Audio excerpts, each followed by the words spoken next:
My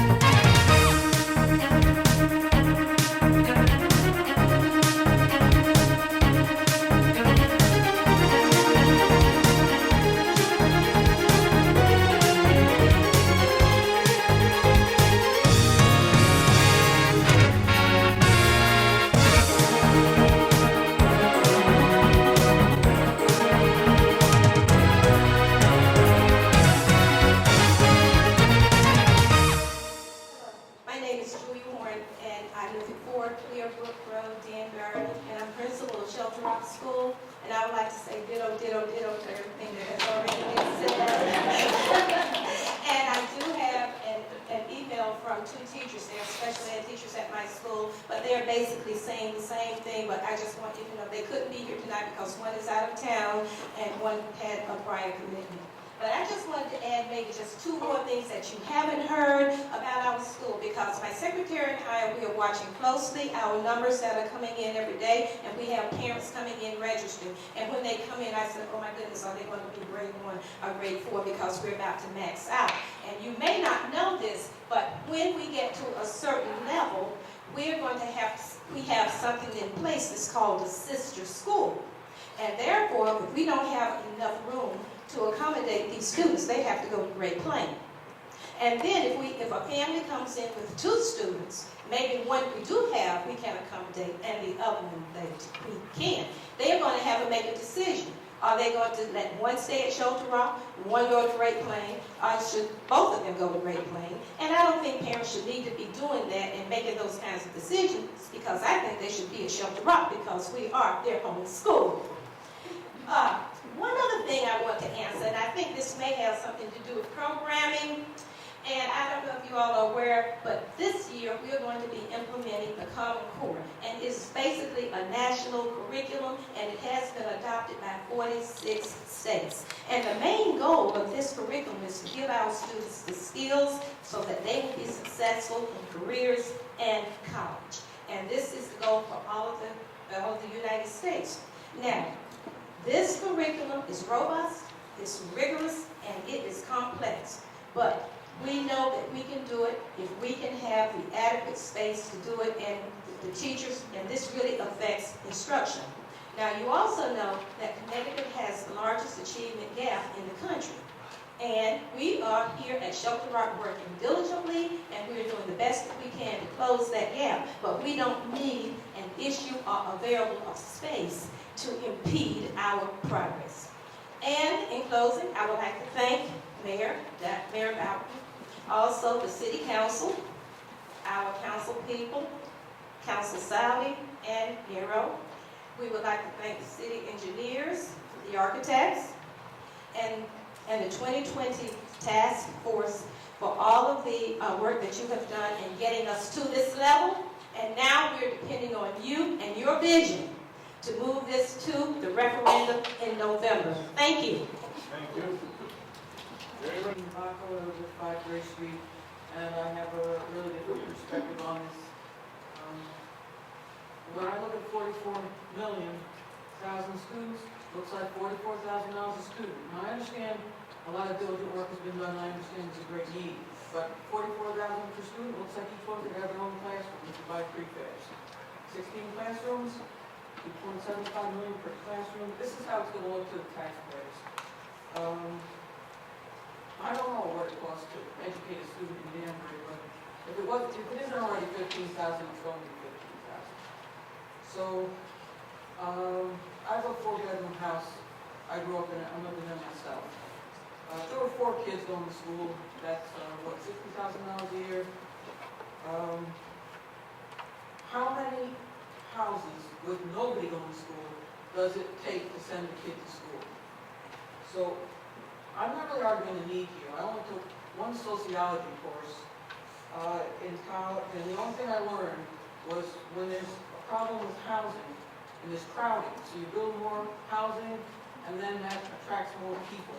And in hard times, people double up, and in good times, you attract more people. So the reason I'm saying all this is not to stop the city from meeting needs, but all I really know is what I see in my neighborhood and what I read in the paper. And I read that people in, I guess it's in Fairfield or Newtown or other towns, they don't seem to ever want to have affordable housing. You come to City Hall and there's people camped out here who need affordable housing. But I like to drive around in open places like Brookfield and Fairfield and Reading and Newtown and Bethel. But it seems like this influx in Danbury, which we're looking at as such a gift, is really some kind of a poverty magnet. And you're all saying, how are we going to meet this need? Well, one way to meet this need is not to have Danbury be the place where there's 3 families moving into a 3-bedroom house.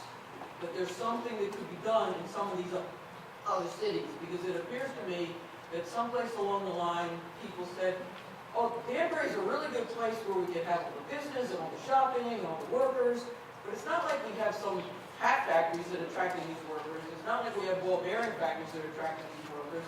Danbury seems to be a place where there's a lot of people who aren't making a lot of money, who are having a few kids, and they're not all working in Danbury. So I never hear this being discussed. I'm just looking at this issue as if there's this tsunami of kids that are coming down on Danbury, and I have this house. I also have one rental apartment. I could say, okay, why don't I run some ads, maybe in White Plains or someplace, get 8 kids in there. 8 kids, $15,000 a year, $120,000 a year, 12 years of education, $2.4 million. Why isn't anybody looking at this problem? That's my point of view. Because I see everybody getting on the bus, I see all these kids, and I also read in the paper where teachers are complaining that there's kids that don't know their name. So I don't consider it just a wonderful thing that everybody wants to live in Danbury. Because at some point there's a tipping point, and then you do become Bridgeport, or you do become Waterbury, and people like me say, I can't deal with this anymore. I have a dream. My dream is that I don't get put out of my house by rising taxes over the next 20 years, that my taxes don't go up $200-300 a year. I want to have roommates. I want to do a lot of things. But there is some kind of imbalance, and I'm never hearing anybody discuss what is the right ratio of kids to a population supporting the kids. Somebody paid for me to go to school. I understand I paid for somebody else to go to school. But just to sit here and say there's people coming to Danbury as if it didn't happen by accident. And one of the things that seems to be happening is we're very interested in sucking down the state money all the time. So, if you build it, they will come. That's my message. Maybe before you step away from the microphone, could you say your name again? Yeah, my name is Gene Novacco, and I'm at 5 Gray Street in Danbury. Is that Novacco? Novacco.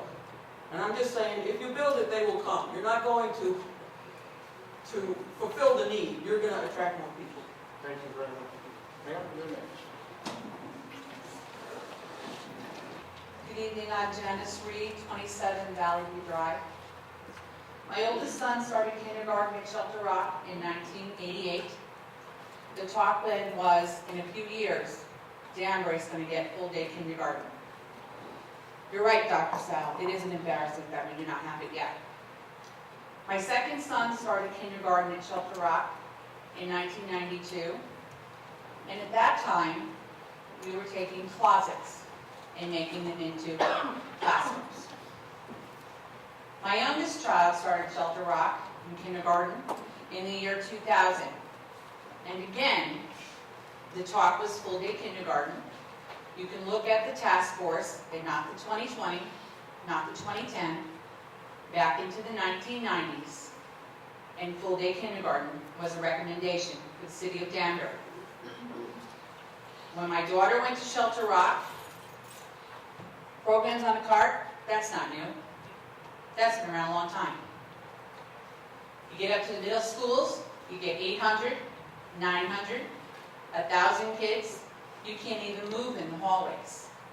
So all of these problems that we've been discussing have been here for quite some time. It should not come as a surprise to anybody that we need to take care of the schools and we need to build some more. The travesty is that it's taken us so long, so much time to appropriate funds for it, to put this out there. If we had done this a few years ago, $44 million would not be the cost. But as Mayor Bowden said, $44 million as opposed to $64 million, or if we wait another 10, 15, 20 years, $100 million. Can we afford that? I know that it's only about 12 or 15% of the population here who have children in schools, but 100% of us are affected by the education that those children receive. And I, for one, would rather that you charge me now a little bit more than 10 years from now, 10, 15 times more. Thank you. Thank you, Ms. Nye, more service. First question I have is, proposal, is it 22, 44, or 66 million? Because I see a plus or minus 22 in it. I'm not too sure what side of the equation it's on. I'm going to throw back. I went to class with class sizes of 62. So the need for space, you can work through space problems. But I think that long term, what you see corporations doing is getting rid of brick and mortar. So I don't know what we're looking at, increasing infrastructure. You go into a lot of classrooms now, the students are all working on computers with guided practice. That guided practice doesn't have to be even in the same building. So I've looked at that in a long-term plan. Now, get easy and powerful for it if you want to reduce your class sizes, if you want to increase buildings, and that's to just charge $1,000 tuition for your current students. That covers your debt service, $44 million, and probably the increase in your teaching and infrastructure staff. That will have to be added to the current process, okay? That's it. I'm Anna Maloney.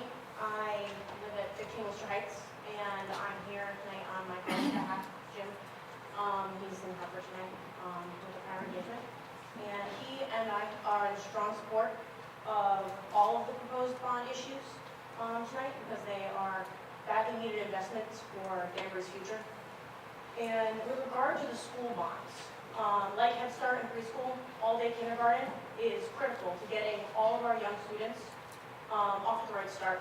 And the city is doing the right thing by making the needed space available. With the middle school academies, the need for additional space for our middle school students is very important.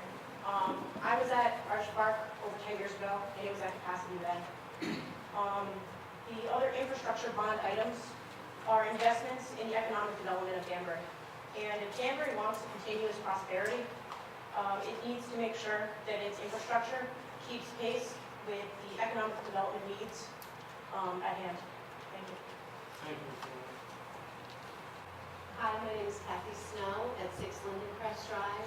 I'll keep it very short and brief. I fully support all the school bond issues, especially renovations to Millbridge Intermediate, and hope that you move it forward. Thank you. Thank you. Margaret Mitchell, property owner, Park Place, Main Street. I hope I figured this out wrong, and I might have, but I went to Danbury schools when we were on double sessions, so I'm sure that's why Mrs. Tabersack and I are such failures in life, because without the exact right school environment, we couldn't learn. When I did this, it came out to, we were going to increase per capita the debt, $678 per capita, $678 per capita. I hope I'm wrong. I hope I made a mistake on that. But we all know we have to do something with the schools. It's gone on for a very long time, and I'm certainly not speaking against what we're doing for the children. But it bothers me when we apply for money from either the state or the federal government, and we act like we're going to be reimbursed. If we really want to do this for our children, we need to be keeping in the back of our mind that the state of Connecticut at the current time is borrowing the operating expenses to keep the state going. Now, that doesn't make them sound like a very good risk to me. So to think that I'm going to get 52% back from them for the schools, I'm not so sure that I want to take that back. That doesn't mean that you shouldn't be doing what you can and forgetting about the reimbursement, but what you can for the children. I think the children deserve to have a better situation, but I don't think that we should count too much on the federal government, which is running a huge deficit, or the state of Connecticut running a huge deficit to pay us back when maybe they won't. Thank you. Thank you, Mrs. Bishop. Any member of the public wish to address the council on item number 1? Seeing none, we'll move on to item number 2, the ordinance making appropriation in the amount of $1,925,000 for bridge replacement and repairs, and an appropriation in the amount of $550,000 for renovation, improvements, and upgrades to the library areas, and authorizing the issuance of $2,475,000 bonds of the city to meet said appropriations and pending issuance thereof, making temporary borrowing for such purpose. Is there any member of the public that wishes to address the council on item number 2? Is there any member of the public wishing to address the council on item number 2? Is there any member of the public wishing to address the council on item number 2? Sir? Thank you.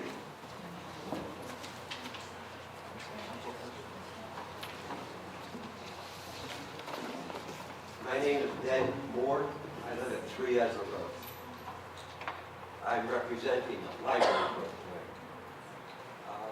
Good evening, Mr. Mayor and ladies and gentlemen of the council. I've been here before to talk about this, you may remember. I'm joined by other board members, Rob Feinstein, Bob Mosley, and also our library director, Michelle Capitano. I'm advocating for the renovation of the library space. Why? Because it's our opportunity for growth and improvement. The library, as you may know, opened in 1970, and we literally mined every square foot of the building to serve our patrons' needs. We fully occupied the basement, which was never intended for public use. Michelle has conducted a series of listening sessions with the staff, the board, the public, and she's developed a list of possibilities for using the space, well over a dozen ideas which are worthy of discussion and analysis. Certainly, an innovation center application has possibilities, among the others. In brief, tonight, you're seeing the impact of population growth on the public school system. It's not hard to imagine that population growth has also impacted the library. Understandably, the library has grown. We are very excited about the possibilities this opportunity as described here presents. Thank you.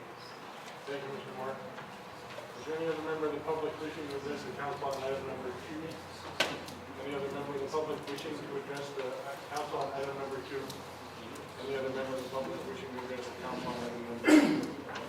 Seeing none, we'll move on to item number 3, an ordinance appropriating $550,000 for water system repairs, improvements, and upgrades, and authorizing the issuance of $550,000 bonds for the city to meet said appropriation and pending the issuance thereof and making a temporary borrowing for such a purpose. Any member of the public wishing to address the council on item number 3? Is there any member of the public wishing to address the council on item number 3? Any member of the public wishing to address the council on item number 3? Seeing none, we'll move on to item 4. An ordinance appropriating $7,175,000 for improvements and upgrades to the wastewater treatment plant and facility system, and upgrades to the sewer collection system, and authorizing the issuance of $7,975,000 bonds of the city to meet said appropriation and pending the issuance thereof, and making a temporary borrowing for such purpose. Any member of the public wishing to address the council on item number 4? Any member of the public wishing to address the council on item number 4? Any member of the public wishing to address the council on item number 4? Seeing none, I will entertain the motion to close the public hearing. Second. Give it to Mr. Vitello and seconded by Mr. Nagershev. Folks, if you'll just indulge the council, it's been a couple hours up here. I'm just going to give everybody just a 5-minute break before we go into the committee of the whole, so everybody can be here in person meetings, and we'll reconvene in 5 minutes. For your patience and understanding, this time I'd like to open the committee of the whole, and I would like to ask the clerk to please call the roll. Curran? Here. Haddad? Here. Knapp? Here. Levy? Present. Seabury? Stanley? Here. Taylor? Cola? Here. Nagershaw? Present. Alex? Here. Cabo? Present. Sadi? Present. Visconti? Present. Darcy? Wetmore? Present. Nero? Here. Perkins? Present. Cheney's? Present. Portello? Here. Scozzafaro? Ty Schultz? Present. Thank you. The record, please reflect once again that Mr. Seabury and Mr. Taylor are away on family business. Mr. Darcy is attending to some family business locally tonight. Mr. Prunty, can I ask you to, oh, never mind, here they come. I was going to ask you to see if you could find our corporation counsel for us as we begin.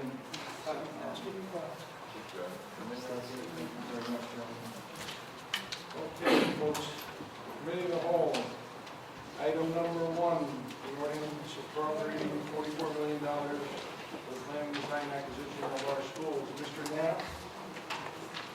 Thank you, Mr. President. I'd like to make a motion to recommend that the City Council adopt an ordinance appropriating $44 million for the planning, design, acquisition, and construction of additions, renovations, and space utilization improvements to various city schools, including Shelter Rock Elementary, Stanley Ruff Elementary, Park Avenue Elementary, and Mill Ridge Intermediate School, and authorizing the issuance of $44 million in bonds of the city to meet said appropriations and pending the issuance thereof, the making of temporary borrowings for such purpose. Thank you, Mr. Knapp, seconded by Mrs. Stanley.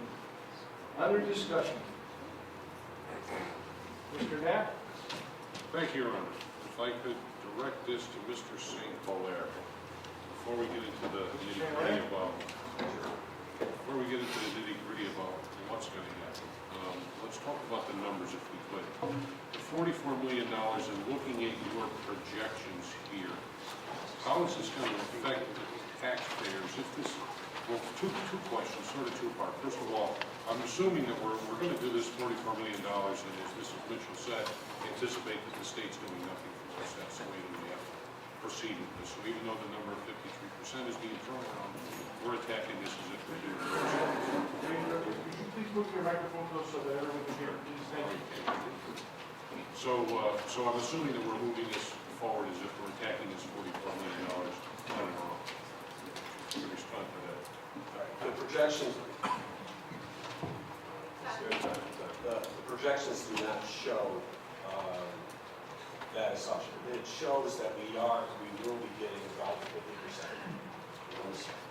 Okay, and if I could just follow up to that. If we don't get the 50%, the grafting that you've done here is based on the $44 million. What is our impact over the next couple of years? And I just want to make sure that I'm reading this right. There's not a super heavy impact to where it's going to double our mill rate because we're doing all this. So let's put everybody's mind at ease to that. if everybody has this chart in front of them, if you want to just make that assumption, which I don't think it's a very realistic assumption, well, let's just make that assumption because that's anything can be done, right? So, as you see in the middle chart, we peak out in fiscal year 13-14. And you see that the debt service projection, based upon the assumption with the 53% state aid, that would be about $1 million higher, and keep that going across. So instead of 17.7 or 16.7, it would be 17.7. We'll just make that assumption going across for the next 1 year. Of course, it'd be a little bit higher when we add in interest, maybe 1.25. So, having said that, if we look at next year, fiscal year 13-14, whereabouts, instead of 17 and a half, it would compare to about 18. As if we didn't get anything from the state, approximately. Thank you, that's all I have, Mr. President. Thank you, Mr. Knapp. Ms. Rainey, anybody? Go this side. Start this time. You start that. Yep. Mr. Simon? Ms. Rainey, go. Just want to make sure I'm looking at the map of the chart. In the year 2018, we flat at the same debt service? No, because if you look at the green line, that reflects our current projection that you saw in the budget. The only adjustment that was made was our recent debt issuances. The blue line is with the debt issuance. That blue line will move up by $1 million a year, so it will move up. The year that you mentioned was fiscal year what? 2018. Right. 16, excuse me. All right, fiscal year 16, 17, that would mean that 16.4 would be 17.5 about. Yeah. Okay. And that is about, right now, we're projecting next year to be about 17.5. That's if this doesn't pass.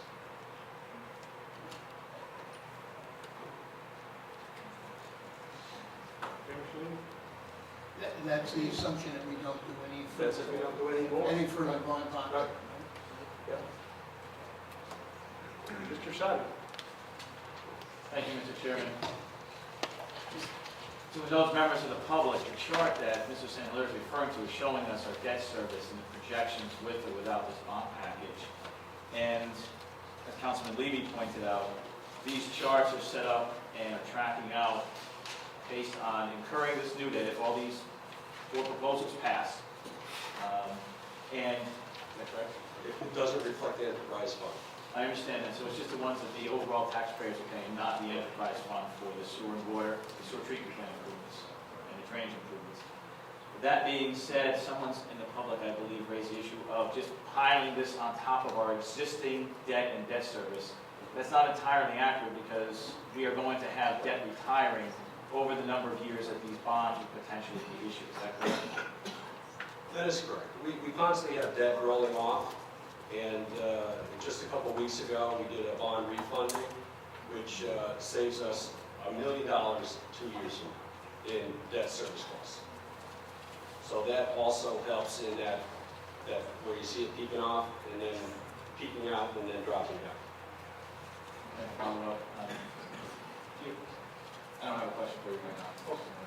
Just ultimately, as people have said, the voters are going to decide this, and while we're in committee now, we're going to go into a council meeting after this to vote on this again. And I will do my best to make my comments now and keep them very short for the main council meeting. This is a lot of money, and we've all talked about that, and it's a concern when we take on debt and debt service and put it on the next generation, the generation after that sometimes. But we also, in running our own homes and buying our homes and taking care of our children or relatives or family and siblings, we do at times have to borrow and invest in our home infrastructure. we do that through borrowing, and when interest rates are favorable, it makes more sense. Some members of the public said this is long overdue, and I don't want to say better late than never, but with a proposal like this, I think it's better to do it than not do it because we haven't done it sooner. A lot of the PTO, parents, and teachers have been working on this with the administration and council people for many years. The mayor and the administration took the ball and went through and did the analysis that he described.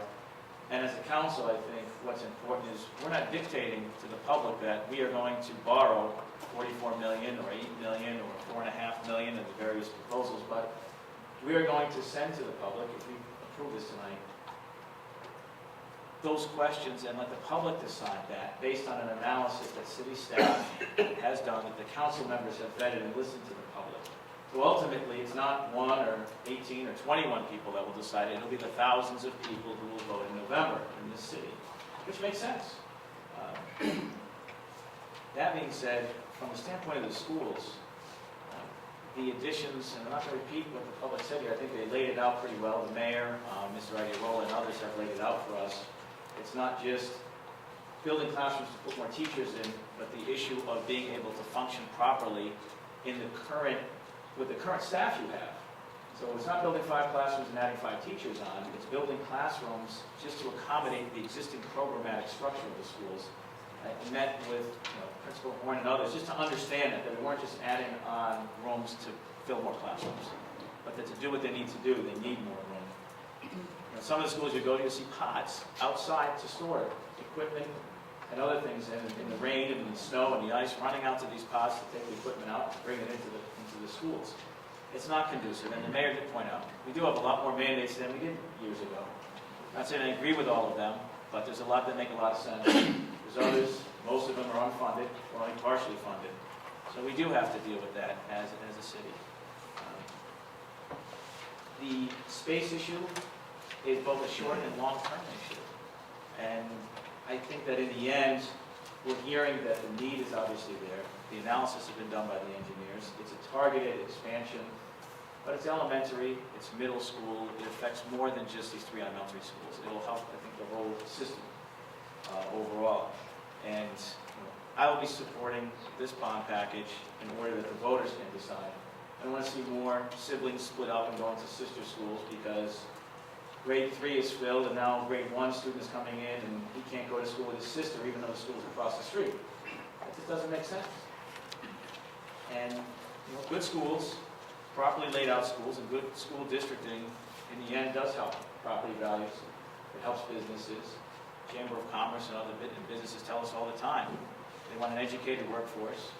They want to see a vibrant school system. Obviously, that goes up to the college level as well, and we have a premier facility here as well. So I think it all feeds in. I'm going to be paying those taxes for many years. I have young children, and I'll end on this, that a few years ago, I might not have thought that art and music and some of these other things were necessary.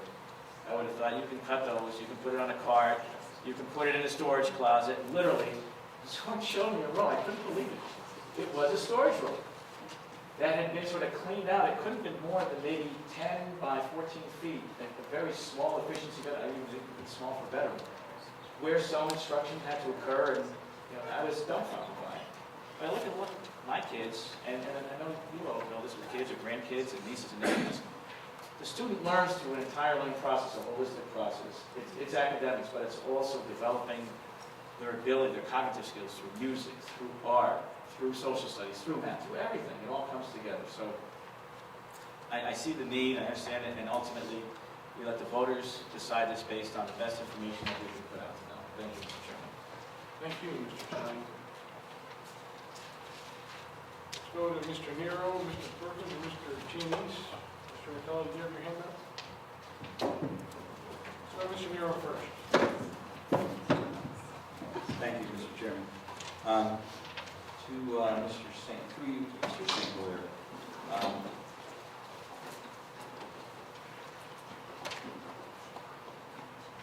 using Mr. St. Clair, that great little formula that I like to play around with, $800,000 is basically $10 on 100,000 assessment.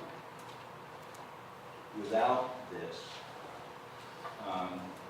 what are we looking at next year for the following, if you can just off the top of your head, with your chart, would we be looking at for tax increases for a taxpayer? You know, in that using the numbers. Well, we're originally projecting about $17.5 million for our debt service next year. So if I ballpark that, it's about 22 times that number. 800 times 22. That would be about $2. $2. So you're looking at $2. And with this, what are we looking at? So it'd be $2 before we add this. $2 plus, yeah. I'm sorry, Dave. We're looking at $2 before this goes into it, or this is a $2 difference in what the tax is? We modified our projections because we had some changes this year. Even when I went to issue this year, I changed it down a little bit. Right. And I stretched things out a little bit. We just simply didn't need, the projections change over time. So I think next year isn't going to be impacted that much. You see that the numbers are relatively stable. Years from now, we mitigated whatever potentially the impact could be by refunding. That's where I said that we saved $1 million in non-refunding. And that's already been worked in there, and that's where you see that our projection is about $1 million lower. That's even with the proposal. Okay, so basically, the real impact starts about 2 years old. 2 years away. And when I bump into my neighbor on the street, I would be able to say to that neighbor, you're paying $2 more. Yeah. Well, basically, what's happening is, you constantly have debt rolling off. So that debt wouldn't necessarily be rolling off, it'd be replaced with new issues. And you'd have 4 new schools, or 4 new additions to schools. Right, so the total amount to the budget, the budgetary allocation is not increasing. That's not happening. So we're not asking more from the taxpayers to pay for that. It's staying pretty much level. All right, and you'll see that in the charts. Because we peak out next year at about $17.5 million, and that gradually goes down. So from a budgetary standpoint, we're at our highest level next year, and then it starts dropping off. It doesn't drop off as quickly because of this proposal. Okay, when you put it, Mr. Chairman, if I could just interrupt, I could just for 1 minute, the mayor, let me just be able to shed a little bit. I feel where you're coming from there, Mr. Nero.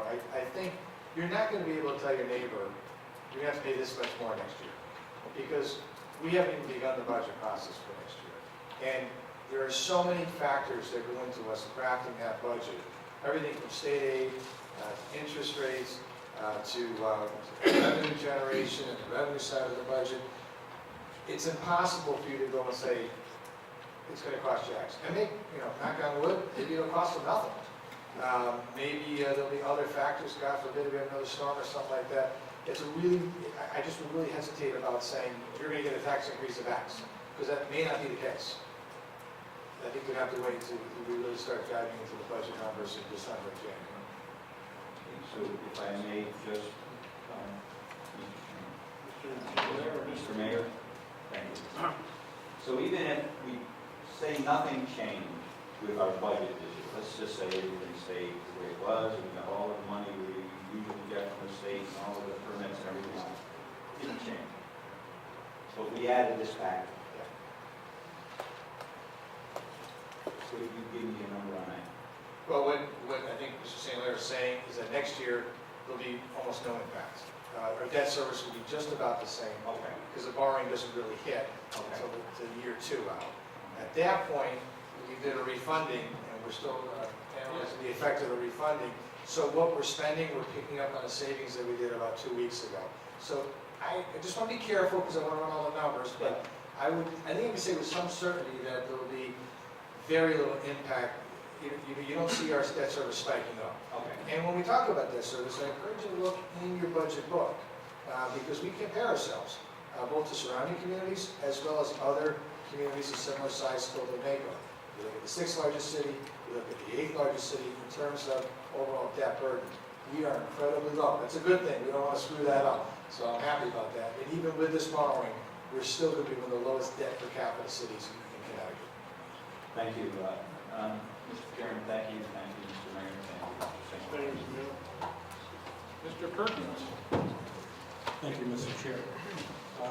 She's not here now, but that woman earlier brought up a good point by mentioning the population growth. That's something that the city needs to start to begin to take a lot more serious, because we're always going to be in a situation where we don't have enough space for school. If we keep letting these zone changes happen, knocking down one family, building up 3 families, it's a big problem. We're not even, there's no end in sight. We still have that big reserve over there on the hill. That's my little part of that. I just want to address that quickly, Mr. Perkins. The demographers modeled in all of that development. We included that in the amount of space we're going to need, but it's based on certain assumptions of what we see generated there. So we understand that, and certainly we get that. But I just want to be clear that the current approvals that are out there have been modeled into their study. It's right in the engineering study. If you flip through it, you don't have that, but you can get it if you want those things. Let me just follow up on that, please, sir. So how far is that forecasted? 5 years? I think it's close to 10 years, right? For me? Yeah. It's almost, I think it's 10 years out. Yeah. Okay, thank you. Can I just say one other thing about population? Anything beyond 5 years is really a crapshoot. It could go up, it could go down. It's very hard to model out what happens 10 years down the line, but they did the best they could given the amount of approvals that are out there to be able to make some educated guesses. A lot of that depends on the birth rate, which right now is an all-time low, and there's a whole bunch of factors. Thank you. Follow up, Mr. Strickly. Dr. Sell and Dr. Glass, either one. Dr. Glass, I've been talking to you a while.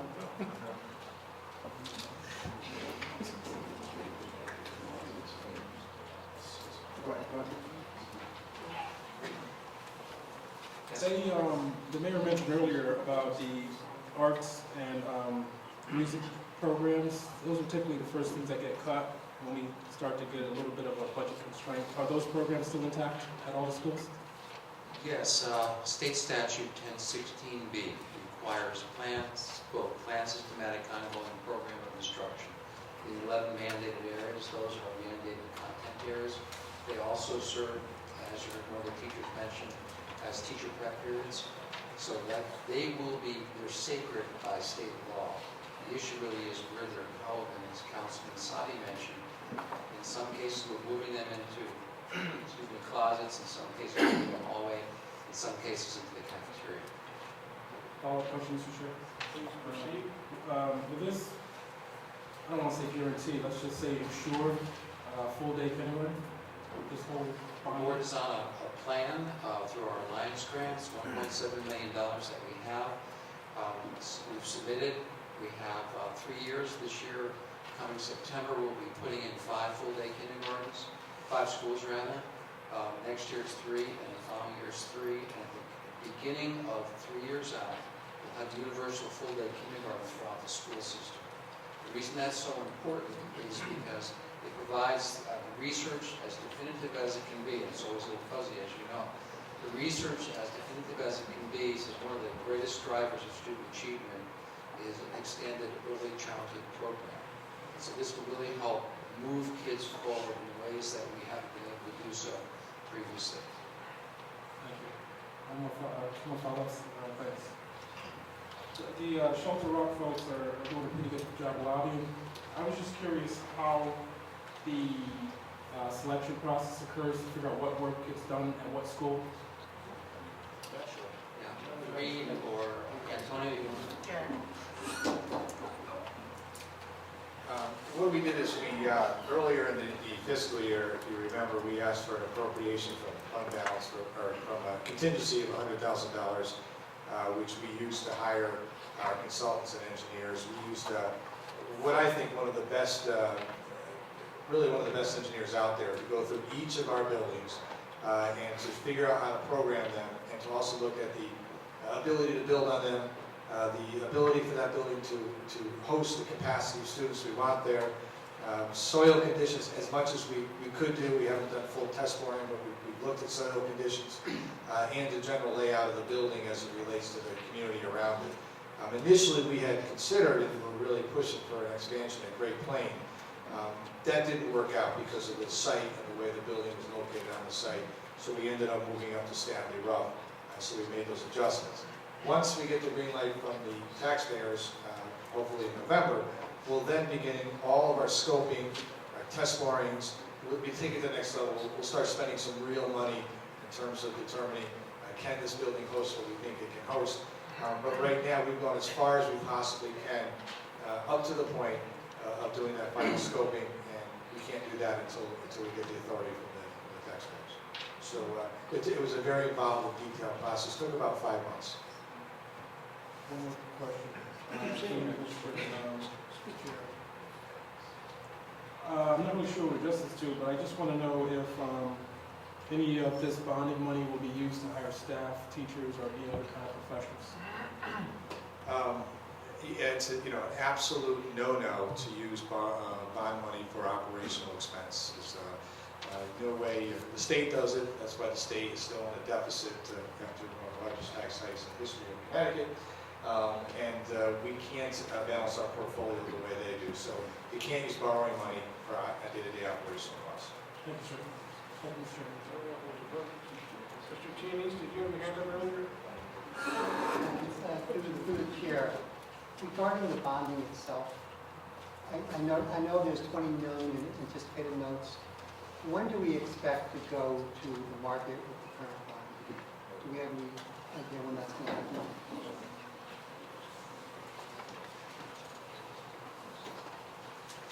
It'll be over probably a period of about 3 or 4 years. It depends on when the project is, what stages of the project is completed.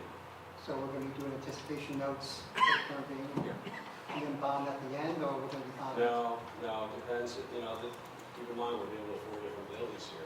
So, a building could be completed after, maybe 2 buildings could be completed after the first year. And then, so we would bond out for that portion of it.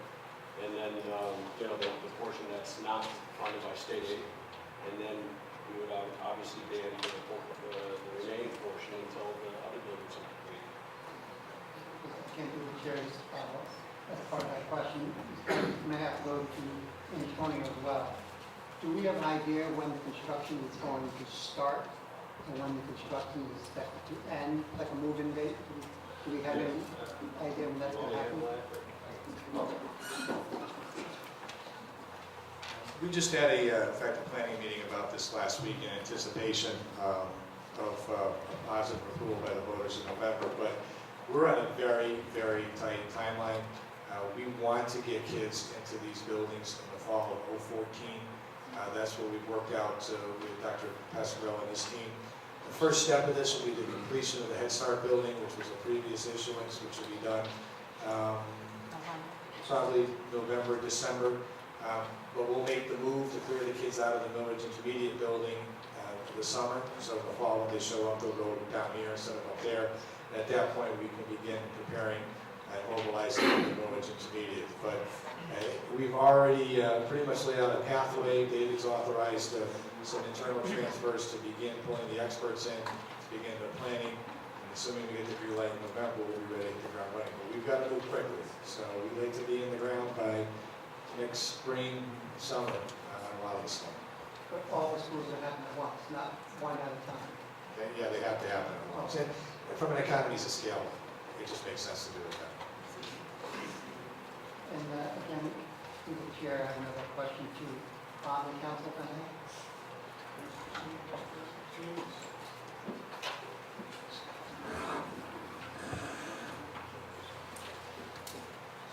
Given our current outstanding debt as of today, the issuance of these bonds is approved by the taxpayer. What impact would that have on our overall debt structure or the ability of the city to go out with future bonding in the future? The effect would be minimal. It would not, this amount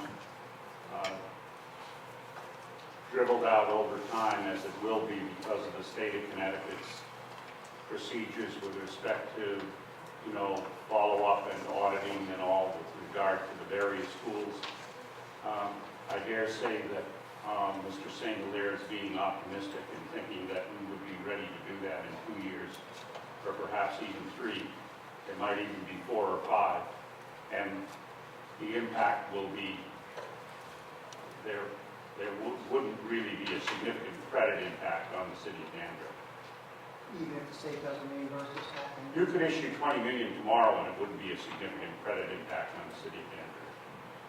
Because one reason why I bring it up is I know we're talking about the current middle schools and the grammar schools, but we're not talking about Danbury High School, which currently is almost at its, when I went there, it was 2,500 kids, and that was 25 years ago. Now it's close to 3,000, and it could be 3,500. So if we may have to go another 40 million, 5, 6 years from now, so that's why I was wondering, what impact would this have? The world isn't going to end here. We're not going to stop doing capital projects because of this particular issue. There will be a continuum, and of course, the amount of that and the timing of that may have some effect, but it's just too far in the future to be able to predict. And I don't think that, you know, you're precluded from authorizing new projects in the future. I've been with the city of Danbury for 40 years, and we've been managing to maintain the city's credit at a pretty high level through all of the capital improvements which we have conducted throughout that time. In the past, we try to keep our reserve balance at 10% of our outstanding bonds. Right. Does that theory still hold currently? Well, that's a rating agency thing which they like to see. It's just a benchmark of sorts. I don't think you'd be affected if it were 9% or 8% or 7.5%, but I think, you know, after that you have to be take money. Mr. Rotello and then Mr. Scotafaro. Thank you, Mr. Chairman. You know, 44 million sounds like a lot of money. It probably is. I'm not sure if 44 million is the largest single bond in the history of Danbury, but if it isn't, it's certainly one of them. It's a lot of money. We're balancing a couple of interests here. One is we've got problems with the schools. They're bursting at the seams. If it's not as bad as the 1970s, it's certainly almost as bad. I went to school in Danbury in the 1970s, and it was pretty tough going. I remember portable school rooms and whatnot, even at Park Avenue. I would like to address one of the things that was brought up this evening about the management of the population of Danbury, which is probably beyond the scope not only of the council, but of the state of Connecticut. I mean, we are dealing with forces that are national and even international in scope, but it's not as if we are unaware of them and doing nothing, but sometimes even doing something can backfire. If the Director of Planning and Zoning was here tonight, he might tell you that the city of Danbury has a fairly light touch when it comes to construction. As long as the project is in the proper zone and the planning is signed off on it, you can, if you want to, and have enough parking, it's generally limited by parking. If you're building a condominium complex, put 1, 2, or 3, or 4 bedrooms in there, depending on how you feel as the developer. The market will respond to that project. You hear in some communities who respond to that by saying, let's limit things to elderly housing, or so-called empty nesting housing. And that may sound like a great idea on paper. You're just going to build a whole bunch of one-bedroom spacious condominiums that won't attract kids. But it can really backfire in a community like Danbury with these large Victorian houses that have essentially empty nesters who've been in them for 35 years. They're paying $5,000, $6,000, $7,000 a year in taxes and have not sent a single child to schools in Danbury for 30 or even 40 years. You give them an attractive alternative, they move out to Lake Kenosha, Lake Place, or something like that, and all of a sudden their house is on the market. It's not going to be purchased by an empty nester. It's going to be purchased by a family, and all of a sudden that house, which was generating $6,000 a year in taxes with no kids in school, will now have 4 children to educate. It costs them $60,000 a year for the duration. So you have to be pretty careful when you start managing how your population is going to be spread about. in a city like Danbury. One thing that concerns me about this bond, again, coming back to the 44 million, is that while we have heard from one side of the equation, in other words, we've heard in detail tonight the desperate need for more classroom space. What I haven't heard, and there are reasons for that, I'm not making criticism here, because we were at the meeting, I was at the meeting several months ago where we authorized the money for the study. I have not yet seen any definitive numbers of what exactly is going to happen to the schools we're talking about. How much of an increase, for instance, in Park Avenue in the 6th Ward will happen with the money that we're spending? Will it get 10 more classrooms, 20, 15, 8? I'd like to see those numbers. Look, if it's true that 10 to 15% of the families in Danbury have school-age kids, what you're looking at is 85% of the people in Danbury who vote making this decision, and these are people who don't have kids. And if they just vote with their pocketbook, they may not vote this up, they may vote it down.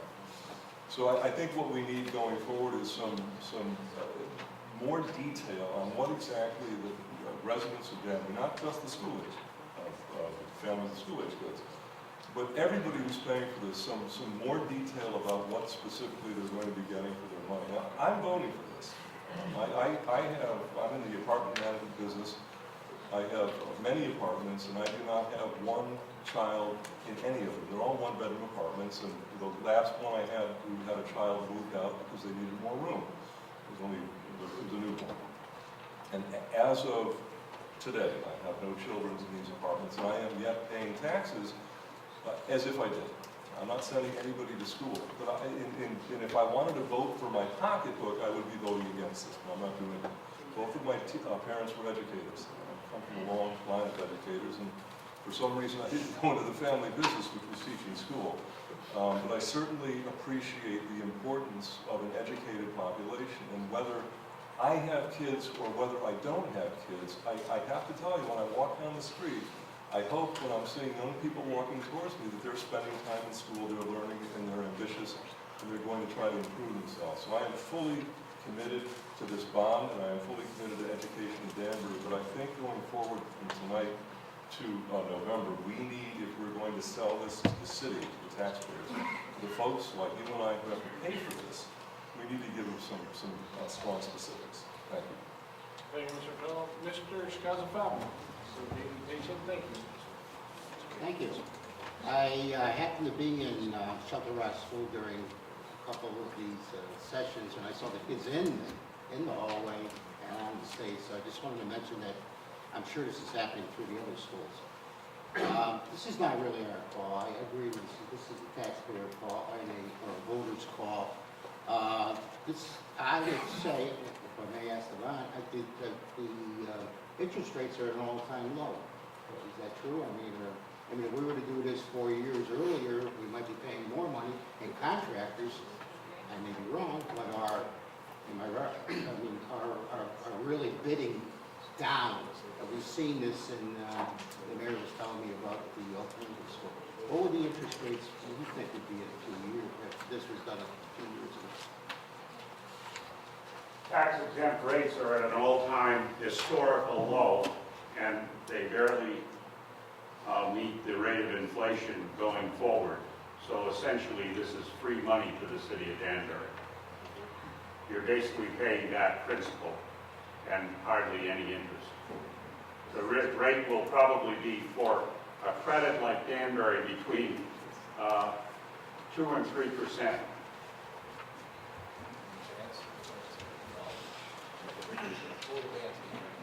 Bands would be 1.5%, 2%. And the bans will continue for a number of years, so the impact will, as I said earlier, not be very important. So if we were to have done this a few years back, we would be paying probably more, and of course, construction was a lot better 2 years back, and I'm sure that the bids would be higher. They seem to be coming in lower, from what I understand. That's correct. So this may be an opportune moment for us, and it's not for us. I mean, if I had people come up to me and say, I am doing this, I'm not doing it, or it's the council. we're allowing them in this, in a presidential election, which a presidential election draws the most amount of people of any election, they can help and vote for this. It's gonna be a hard sell, but we're gonna have to do it. Thank you very much for your time. You're welcome. Thank you, Mr. Scottafawo. Anybody else? Have anything on item number 1? Mr. Nero for the second time.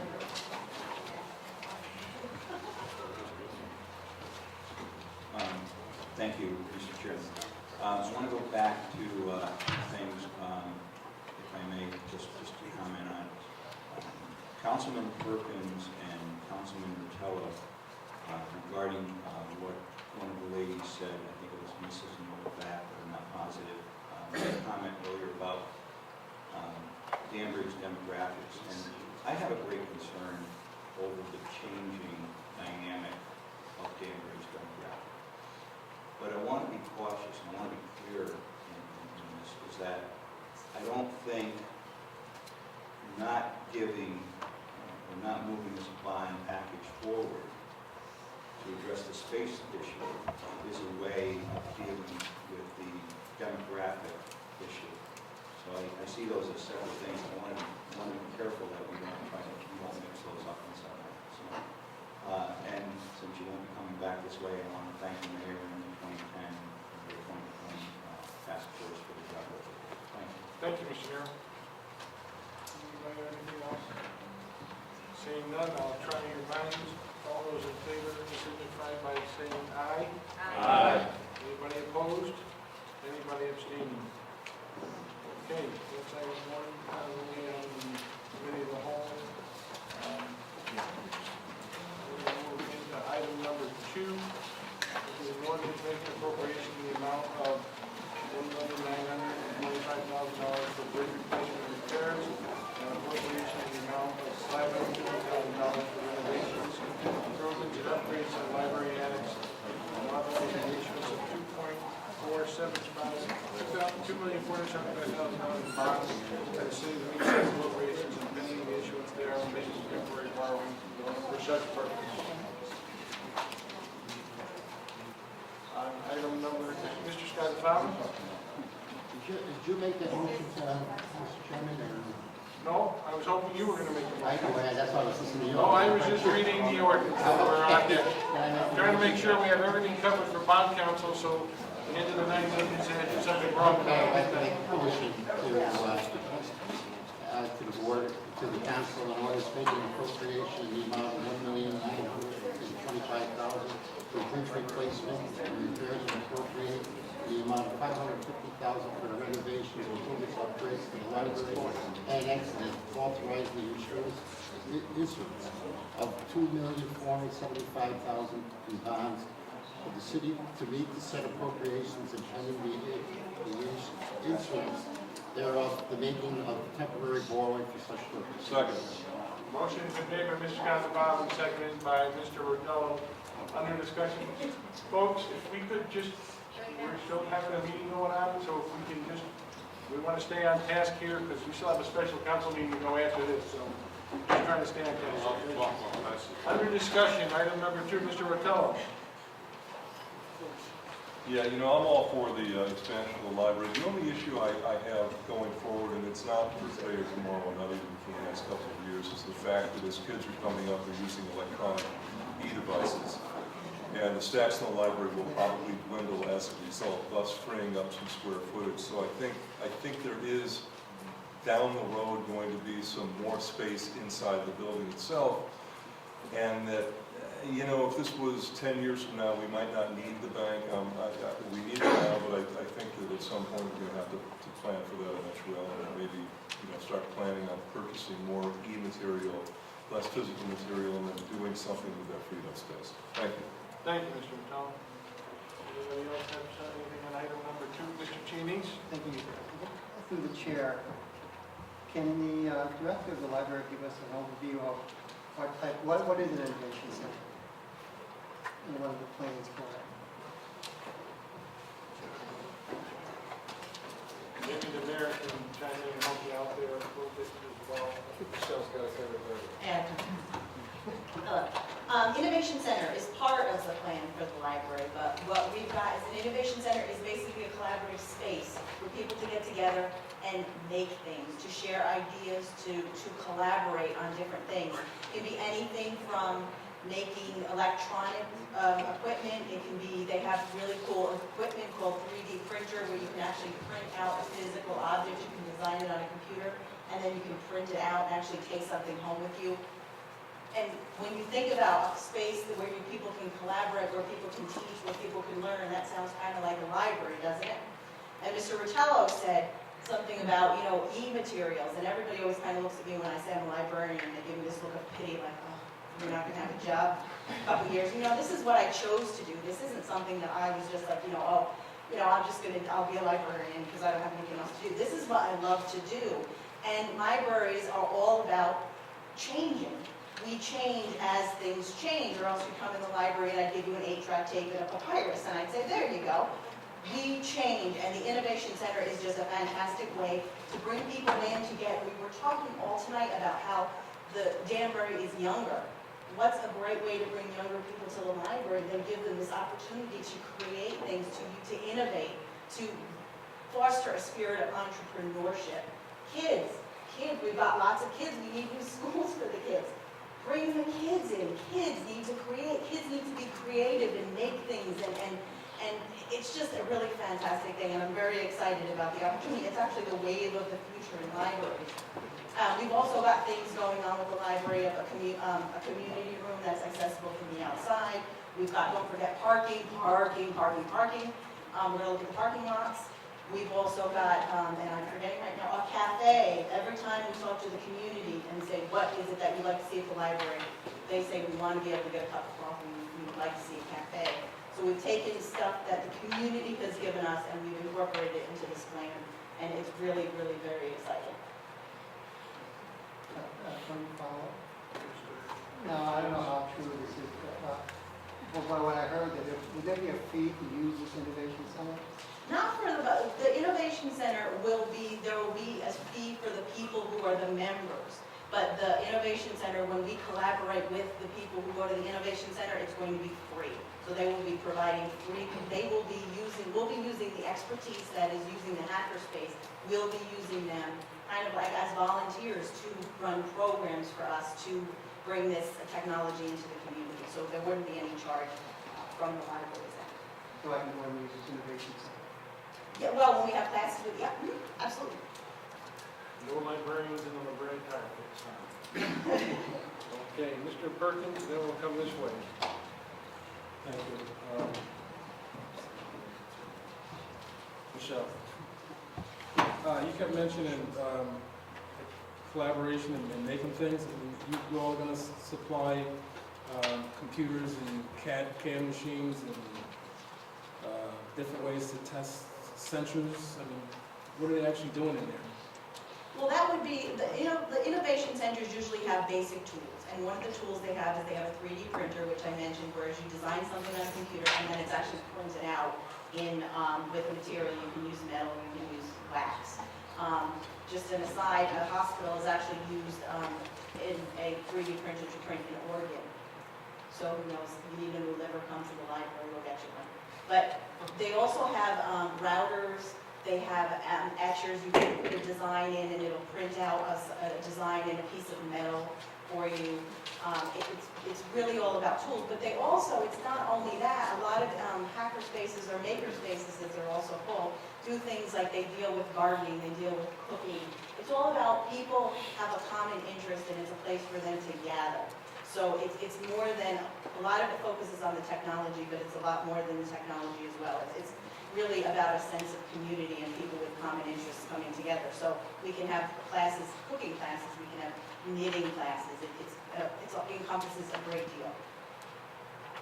Thank you. Follow-up question. And you said that the fees that the members pay will be, do you think that will be enough to sustain like a rental fee for monthly usage of the entire space? It depends on how many members they have. I mean, I'm not exactly sure where I've never visited one, but it depends on how many members they have, what the fee is, and as you get more members and it becomes more popular, then the fee gets lower for each member.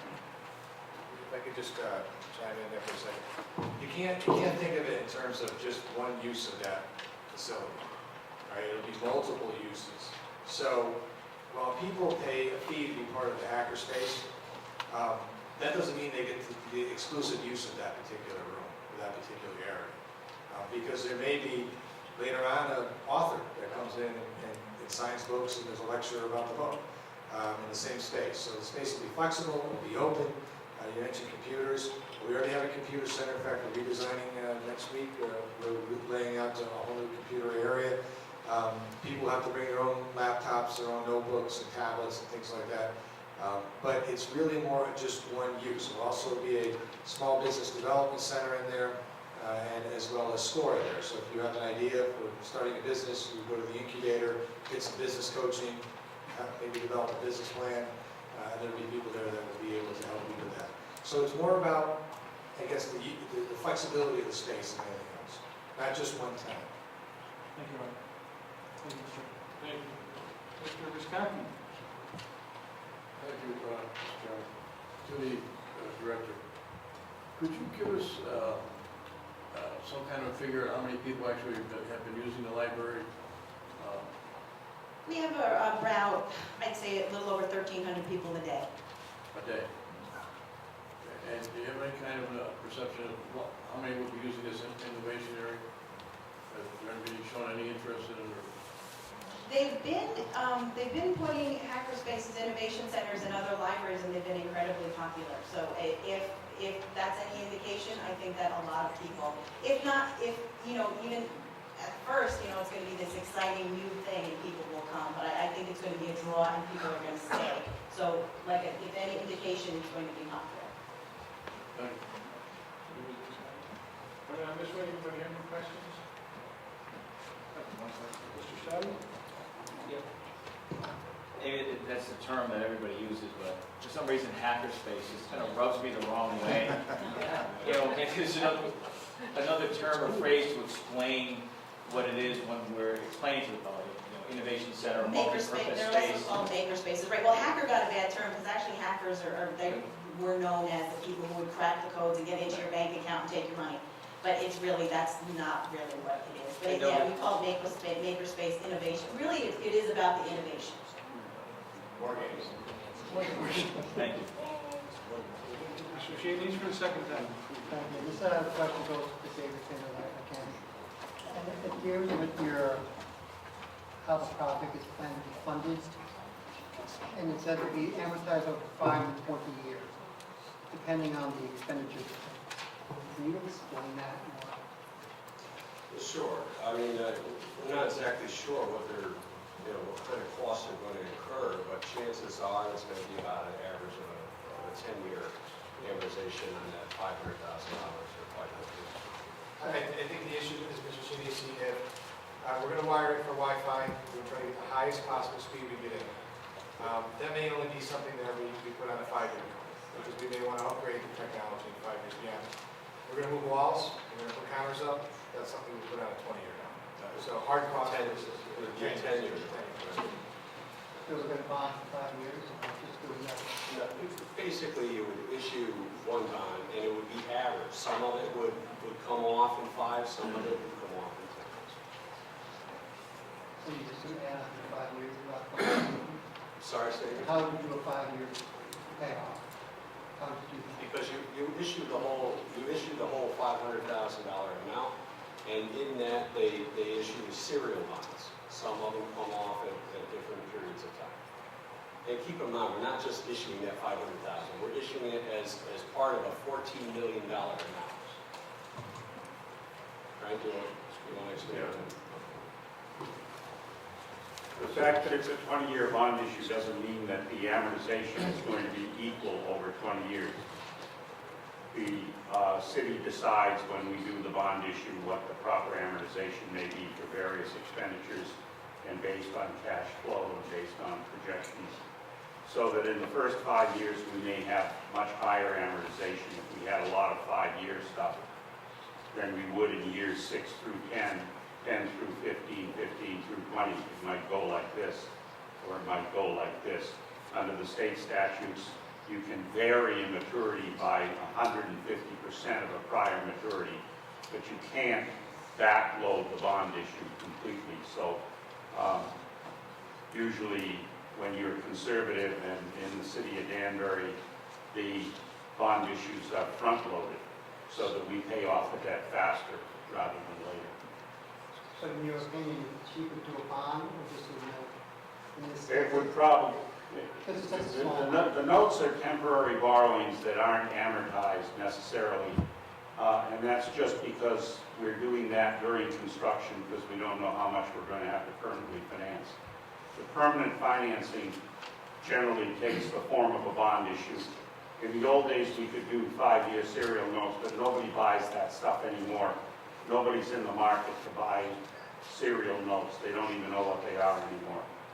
So we put it in a bond issue and it goes through DTC and it's conventionally issued that way. Anything else on item number 2? Seeing none, I'll try your minds. All those in favor signify by saying aye. Aye. Anybody opposed? Anybody abstaining? Motion carries unanimously. Let's move on to number 3. An ordinance appropriating $550,000 for water system repairs. What's your pleasure, council? Mr. Nagershev. Thank you, Mr. Chairman.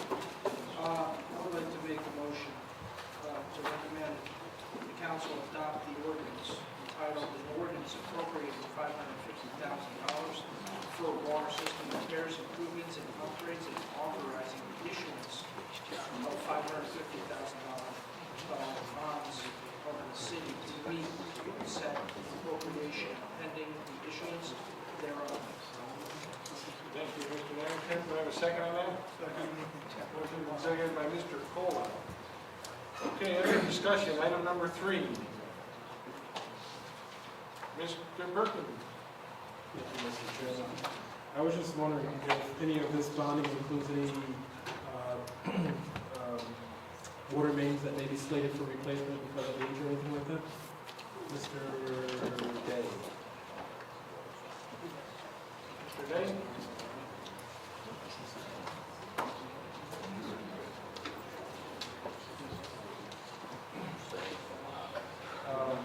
Dave, you hear on the news all the time, New York City, New Jersey, skip check, water mains breaking, flooding everything out. Is this addressing anything like that possible? Yes, it does. Some of our top projects that we're looking at, $555,000 is on Oil Mill Road. We have a 16-inch water main that crosses under the Still River, and the top part of it is exposed. And so part of this project is to concrete encase that water main, so in fact we don't have an emergency or for that to get ruptured.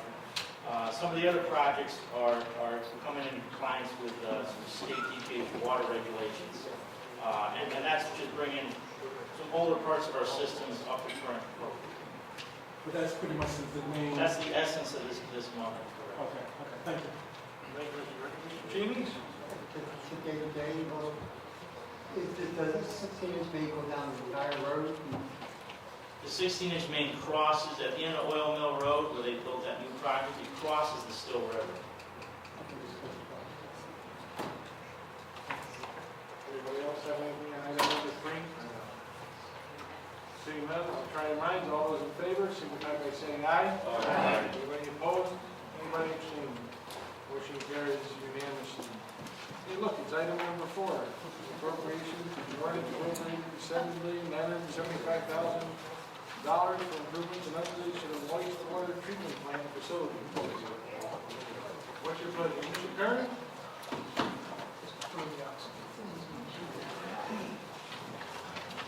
Thank you, Mr. Chairman. I'd like to recommend and make a motion to the council that we adopt the ordinance appropriating $7,975,000 for the improvements and upgrades to the wastewater treatment plant and the facility system and upgrades to the sewer collection system, and authorizing the issuance of $7,975,000 bonds to the city to meet said appropriations. And the pending issuance therefore making it a temporary borrowing for such purposes. Second. Motion's been made and seconded by Mr. Rotello. Thank you, Mr. Rotello. Under discussion, item number 4. It's been discussed? Seeing none, I'll try your minds. All those in favor, signify by saying aye. Anybody opposed? Anybody abstaining? Okay, motion carries unanimously. At this time, I'd like to entertain a motion to close the committee of the whole. Motion's been made by Mr. Perkins, seconded by Mr. Negatives. All those in favor of closing the committee of the whole, signify by saying aye.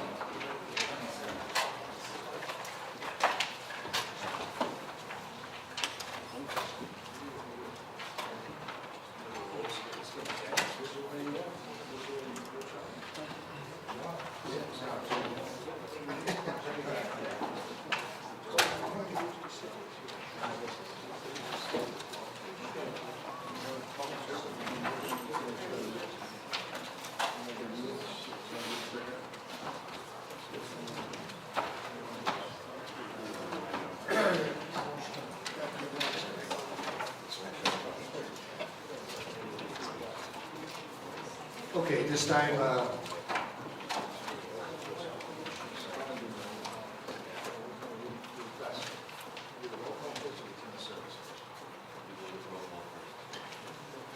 I'd like to call the meeting to order.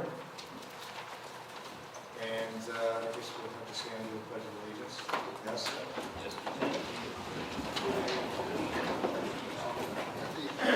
It's good for you, be quiet. I pledge allegiance to the flag of the United States of America and to the republic for which it stands, one nation, under God, indivisible, with liberty and justice for all. Will the great city councilman Kern please lead us in prayer?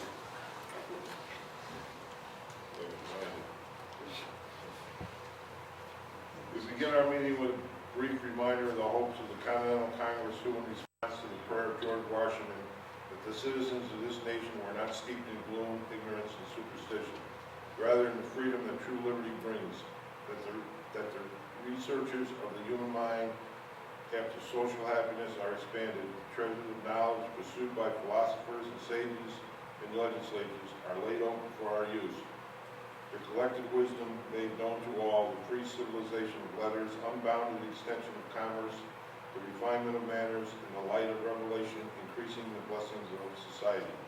We continue to work for the pursuit of the good education for the members of our community. May the light of revelation guide us as we consider these plans before us, and as we gather, let us always remember our servicemen and women around the world who strive to protect our way of life. Amen. Thank you, Chief Kern. Will the clerk please call the roll? We don't know who's here after 18 hours. Kern. Here. Haddad. Here. Knapp. Here. Levy. No present. Seabury. Stanley. Still here. Cola. Here. Negatives. Darcy. Allen. Cabo. Dottie. Present. Visconti. Still here. Wetmore. Present. Nero. Here. Perkins. Present. Unies. Present. Vitello. Here. Scarpafava. And Teichel. Everybody wait. Okay, there being 18 present and 3 absent, let the record reflect the following. Councilman Seabury and Councilman Taylor are out of town. Councilman Darcy had a family commitment this evening. At this time, I will accept the return of service. President. Your Honor, I'd like to make a motion that we respond to the call to services. All members have received copies prior notice according to the rules of our charter. Second. Thank you, Mr. President, seconded by Mr. Negatives. All those in favor of accepting the return of service, please signify by saying aye. Aye. Any opposition, motion carries unanimously. The first 30 minutes of each council meeting are reserved for public speaking. Is there any member of the city who would like to address the council this evening? To do so, you must be a resident and or taxpayer of the city of Danbury. That is, a member of the council wishes to address the public. Member of the public wishes to address the council. Mr. Langway? No. Taxpayer boss. Okay, seeing none, I have no announcements this evening. We'll move into our agenda. Madam Clerk, item 1, please. Ordinance, an ordinance appropriating $44 million for the planning, design, acquisition, and construction of additions, renovations, and space utilization improvements to various city schools including Shelter Rock Elementary, Stanley Rock Elementary, Park Avenue Elementary, and Mill Ridge Intermediate School, authorizing the issuance of 44 million bonds of the city to meet said appropriation pending the issuance thereof, the making of temporary borrowings for such purpose. What's your pleasure, council? No, you don't have to read all that, man. No, just what you did. You did just fine, that's fine. Good for the record. Mr. Knapp. This is like a deja vu moment. I'd like to make a motion to receive the communication and adopt the ordinance appropriating $44 million for the planning, design, acquisition, and construction of additions, renovations, and space utilization improvements to various schools, including Shelter Rock, Stanley Ruff, Park Avenue, and Mill Ridge Intermediate School, and authorizing the issuance of $44 million bonds of the city to meet said appropriation, and pending the issuance thereof, the making of temporary borrowings for such purpose. Second. Thank you, Mr. Knapp, seconded by Mr. Wetmore. Discussion under item 1. Proposed ordinance item 1. Mr. Shinichi. Your Honor, question here. Is this how it's going to appear on the ballot? At least how it's... No, we're going to say just vote yes. Just the actual language? This is not the ballot language. Ballot language Here. After. Yeah, one of the things we have to do is the layout of the ballot with the electors and with the presidential election, and that's usually done in coordination between the registrar and the town clerk. Well, that's done by the council tonight because there's a resolution. I stand corrected, it's in the resolution. We have it. It's the packet. Okay. You have it all. So, Mr. Dirkhoff, which will appear on the ballot? I'm sure the voters have voted this. No. You're approving each ordinance tonight as if it weren't going to referendum, as if this were the end. And then it has to be published as a notice of enactment of the ordinance. After you're through with the 4 ordinances, there's an additional resolution we prepared providing for the referendum, which authorizes the clerk to send these to the Secretary of the State for being placed on the ballot in November. And the ballot, the form of the questions and the ballot labels are set forth. And so you don't have to read all of this if you have it all in front of you, but essentially that last action tonight is to approve the resolution to send all of that to referendum in accordance with the ballot labels set forth. Got it. So, but the resolutions are in your packet. Mr. Ronello. Will there be any penalty in this ordinance for the following 3 should the voters in November vote this down in their parties? Penalty? No. No, there's no penalty. If the voters vote this down, we're going to have to go back to the drawing boards. We'll probably be back in front of you in January, February with an alternate plan. I don't know what the alternate plan is. I think Mr. Argola, Mr. Corey, and myself, I don't know if we have another plan. Well, if I can, just to be specific, the penalty was on the right. No. That's all. Thank you. Mr. Lee.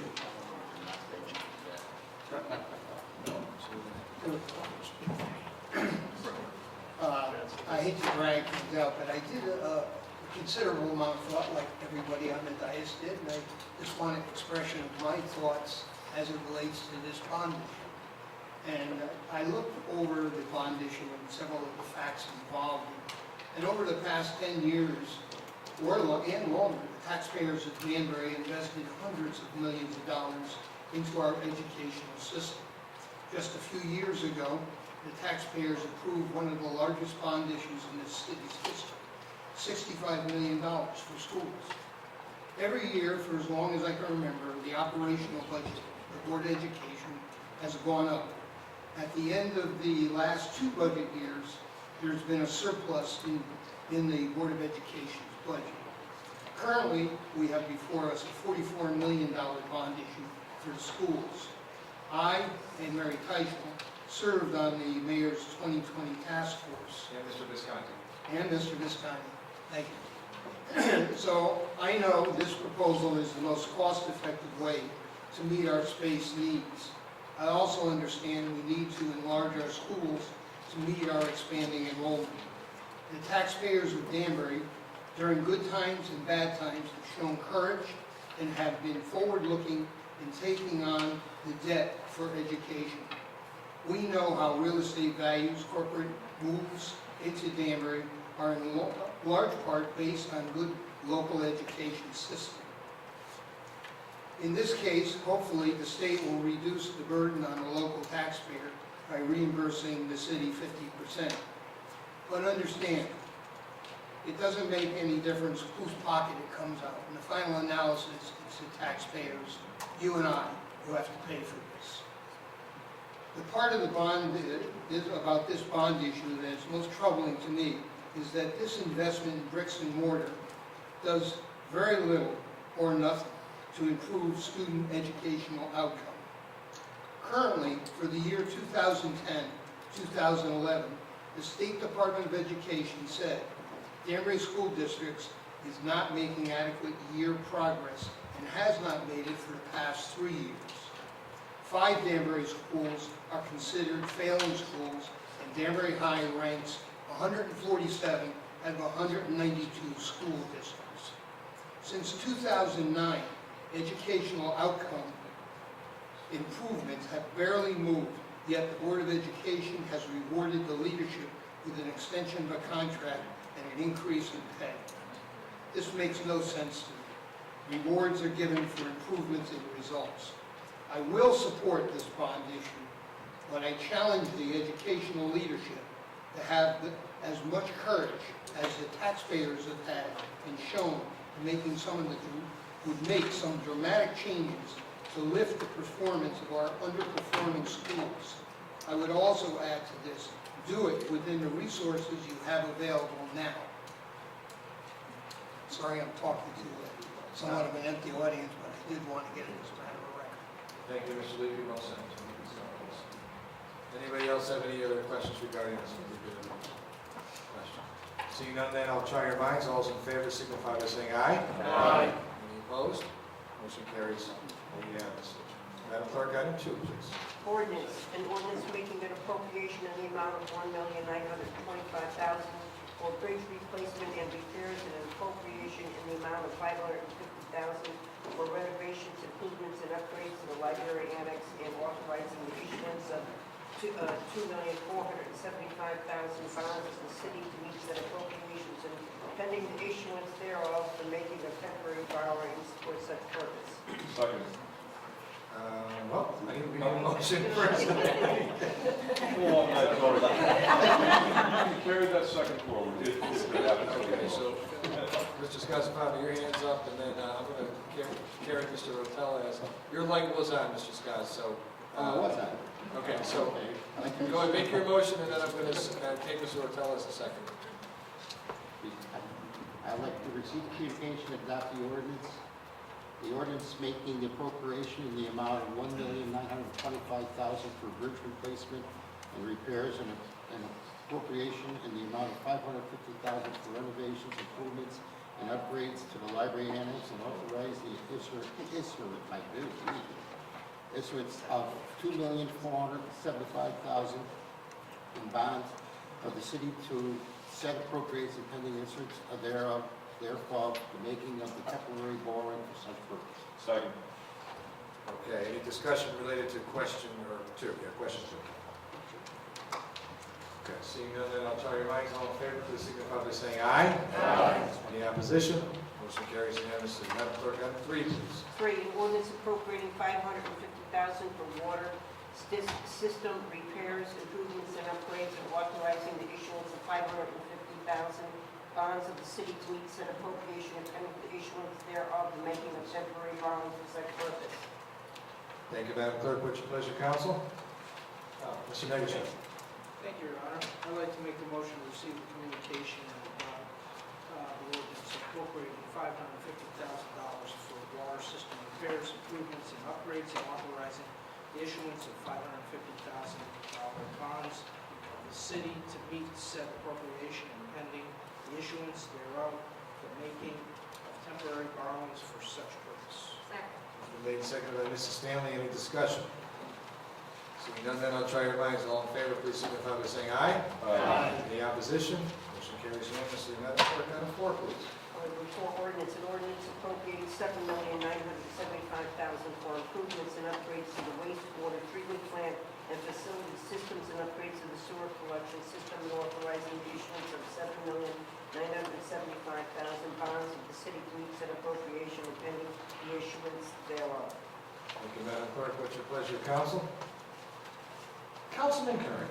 Thank you, Your Honor. I'd like to make a motion to receive the communication and adopt the ordinance appropriating $7,975,000 for improvements and upgrades to the wastewater treatment plant and facility systems and upgrades to the sewer collection system, and authorizing the issuance of $7,975,000 bonds of the city to meet said appropriation and pending the issuance thereof, and making a temporary borrowing for such purpose. Second. Thank you, Madam Clerk. Seconded by Mrs. Stanley. Is there any other discussion related to this one? Seeing none, I'll try your minds. All in favor, please signify by saying aye. Aye. Any opposition? Motion carries unanimously. Madam Clerk, item 5, please. Resolution providing for a special city meeting. What's your pleasure, council? Mr. Collins. Thank you, Your Honor. I just checked with bond counsel. I didn't know if he wanted me to read this ordinance into the record, but I think I checked with him and he nodded. I'm doing abbreviated version. Well, Mr. President, since we've read the title so numerous times tonight, I think if it's the council's pleasure, we can dispense with that again. And perhaps Madam Clerk could just read the form of the questions to be approved by you and sent to referendum. That would be wonderful. 1, shall the ordinance called an ordinance appropriating $44 million for the planning to sign Excuse me, but you can dispense with that. The ballot label is the one beginning with shall the... Second on the bottom. Second paragraph. The second paragraph. Shall the $44 million appropriation and bond authorization for planning. Oh, each one second. You could do that. You know what? You can do that. I'll do that, if that's okay. Okay, yeah, go ahead. Item 1, shall the $44 million appropriation and bond authorization for the planning, design, acquisition, construction of additions, renovations, and space utilization improvements to various city schools, including Shelter Rock Elementary, Stanley Rock Elementary, Park Avenue Elementary, and Mill Ridge Intermediate School be approved.